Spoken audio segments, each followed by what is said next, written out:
कल्पना कीजिए, हरियाली की चादर ओढ़े पर्वतों के कांधों पर बादल अटखेलियां कर रहे हैं। गहरे हरे पत्तों पर बारिश की बूंदें मोतियों की मानिंद लुढ़क रही हैं। ऊंची चट्टानों से झरने यूं गिर रहे हों जैसे चांदी बह रही है। बेबाक, बेरोक, कल कल बहती पहाड़ी नदियां जीवन का राग सुनाती हैं। और इन सब के बीच से आप एक ट्रेन में बैठकर गुजर रहे हो। जी हाँ, इस अनूठे अनुभव को आप जी सकते हैं भारतीय रेल की हेरिटेज ट्रेन यात्रा करके। भारतीय रेल ने महू और कालाकुंड के बीच लगभग 140 साल से अधिक पुराने रेलवे ट्रैक पर यह ट्रेन चलाकर मध्य प्रदेश के इन अनदेखे व ऐतिहासिक पर्यटन स्थलों के अनूठे पर्यटन अनुभव का अवसर पर्यटकों को उपलब्ध करवाया है। महू से निकलने वाली इस हेरिटेज ट्रेन के लिए पर्यटकों में खासा उत्साह रहता है, जिसके चलते इसकी टिकटों की काफी मांग है। Convenient to come from Indore here. It's like an hour drive, and the weather is good, so I'm sure that we are going to see nice waterfalls. बरसात के इस मौसम में प्रकृति के इन अद्भुत नजारों का आनंद लेने के लिए पर्यटक सुबह से ही अंबेडकर नगर रेलवे स्टेशन पर परिवार और मित्रों के साथ पहुंचने लगते हैं। So excited! This is our first journey to Heritage Train.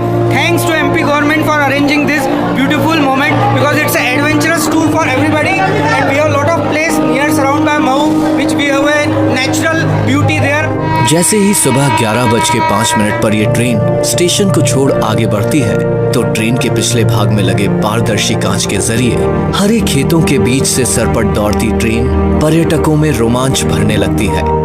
साथ ही ट्रेन में लगे 360 डिग्री पर घूमने वाले वीडियो कैमरा की मदद से अंदर लगी LED स्क्रीन पर भी कुदरत की इस बेजोड़ सुंदरता को निहारा जा सकता है।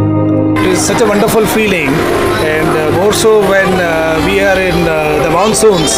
The valleys and the area all around is so beautiful, so wonderful. Ambedkar Nagar station से 6 किलोमीटर की दूरी तय करके हेरिटेज ट्रेन अपने पहले पड़ाव पाताल पानी रेलवे स्टेशन पर पहुंचती है। प्रकृति की वादियों के बीच बने इस धरोहर स्टेशन का कायाकल्प कर इसे सहेजा गया है।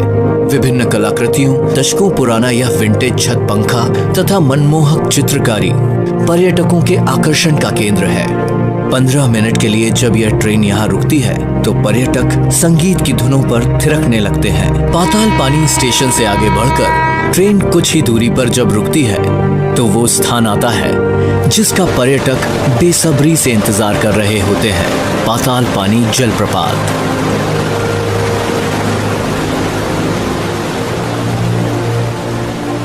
पहाड़ी चट्टानों को काटकर बने रेलवे ट्रैक पर जब ट्रेन रुकती है और पर्यटक ट्रेन से उतरकर बढ़ते हैं उस तरफ जहां हरितिमा का दुशाला ओढ़े पहाड़ों के बीच से लगभग 300 फीट गहरी वादी में गिरते पाताल पानी जलप्रपात के रोमांच का अनुभव होता है।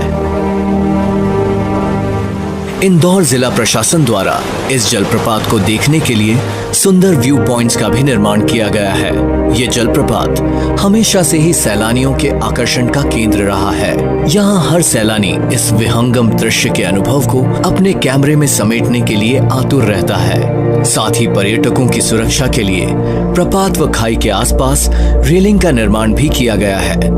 पाताल पानी तो आज से नहीं, बचपन से हम जब से सुनते आ रहे हैं तब से पाताल पानी की लोकेशन थी, पर उस पर डेवलपमेंट जो अच्छा हुआ है, रेलिंग और बैरिकेड्स लगे हैं, तो दुर्घटनाओं से बचाने की भी बेसिक जो हुई है वो भी बहुत अच्छी है और पूरी प्रकृति आनंदमयी और रमणीय है। झरने के नजदीक ही पारंपरिक खान पान का लुत्फ भी पर्यटकों द्वारा लिया जाता है। यहीं स्थित है स्वतंत्रता संग्राम सेनानी टंट्या भील का मंदिर।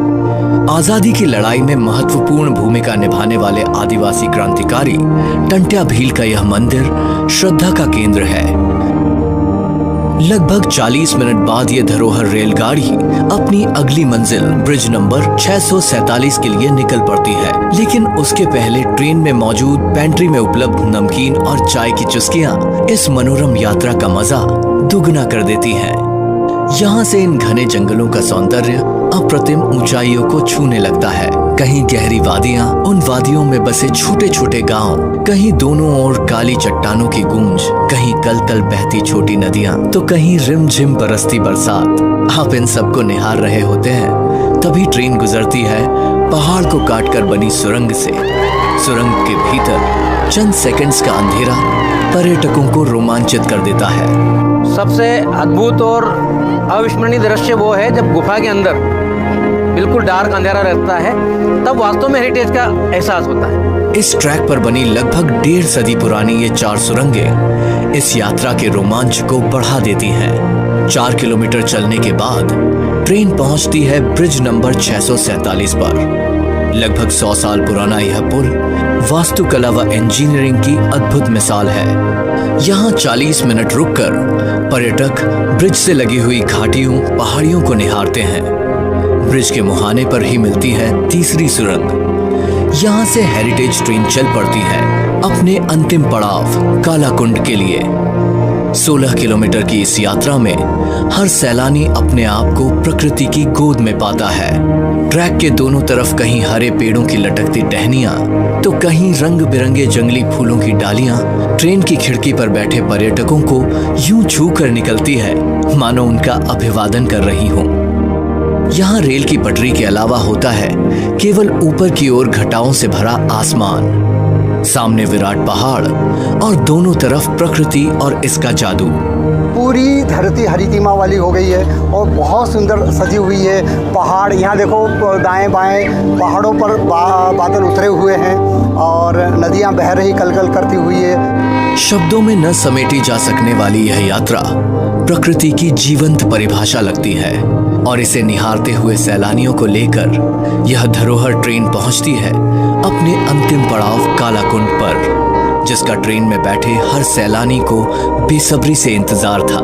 यहाँ तक कोई पर्सनल व्हीकल नहीं आ पाते, ज़्यादा रिस्की रहता है क्योंकि इतनी बड़ी ऊंची पहाड़ियाँ हैं। तो बेटर है कि ट्रेन आई है तो हम लोगों को बहुत एक्सप्लोर करने को मिल रहा है जगह को। ऊंचे पहाड़ों की गहराइयों में बहती है नदी कुंड जैसी दिखाई देती है और इन्हीं आसमान छूते पहाड़ों के कारण यहाँ सूर्यास्त के पहले ही अंधेरा हो जाता है, इसलिए इस स्थान को कालाकुंड कहा जाता है। साथ ही रेलवे के पुरातन पुर्जों को संरक्षित कर यहाँ संग्रहालय में रखा गया है, जो कि एक आकर्षण का केंद्र है। प्रकृति की असीमित सुंदरता के साथ साथ यहाँ का कलाकंद भी विश्व प्रसिद्ध है। सैलानियों के अलग अलग ग्रुप्स और परिवार साथ लाए भोजन का आनंद उठाते हैं। परिवार के लिए घूमने के लिए बहुत अच्छी ट्रेन है। सारे परिवार के समेत आप आ सकते हैं। यहाँ पे रास्ते में पाताल पानी, कालाकुंड, सारी जगह बहुत ही सुंदर है और अद्भुत है। इसके अलावा यहाँ स्थित भोजनालय से भी शुद्ध व स्वादिष्ट भोजन का लुत्फ उठाया जा सकता है। भोजन के बाद कई सैलानी चोरल नदी की लहरों का आनंद उठाते हैं तो कई पास स्थित प्राचीन हनुमान मंदिर व माँ दुर्गा मंदिर में दर्शन लाभ लेते हैं। और अभी हम कालाकुंड में रुके हैं, जहाँ बिल्कुल मनोहरी आसपास पूरी पहाड़ियाँ हैं, पास में चोरल नदी बह रही है कलकल। वहीं बच्चों के लिए पहाड़ों की गोद में लगे ये झूले इस यात्रा को और मनोरंजक बना देते हैं। यहाँ हर स्टॉप पर साफ सुथरे शौचालयों की व्यवस्था तथा स्वच्छता का पूरा ध्यान रखा गया है। हेरिटेज ट्रेन के 2 घंटे के पर्याप्त स्टॉप में यहाँ सैलानियों द्वारा कुदरत की सुंदरता का आनंद लेने के बाद शाम 4 बजे समय आता है वापसी का। Kalakonda is quite amazing. The scenery, the beauty we could see and witness. It's one of the lifetime experience. For the family get together and we enjoyed a lot. We really recommend the people to come in this train. It's very amazing. If you come with your family, you will enjoy a lot. हर एक सैलानी अपने हृदय में इस रोमांचक, मनोरम, अद्भुत व अविस्मरणीय यात्रा के अनुभव लिए शाम 4 बजे अंबेडकर नगर रेलवे स्टेशन के लिए वापस निकल पड़ता है। यकीनन महू और कालाकुंड के बीच हेरिटेज ट्रेन की यह 16 किलोमीटर की यात्रा मध्य प्रदेश के पर्यटन में अपना एक अलग स्थान बना चुकी है।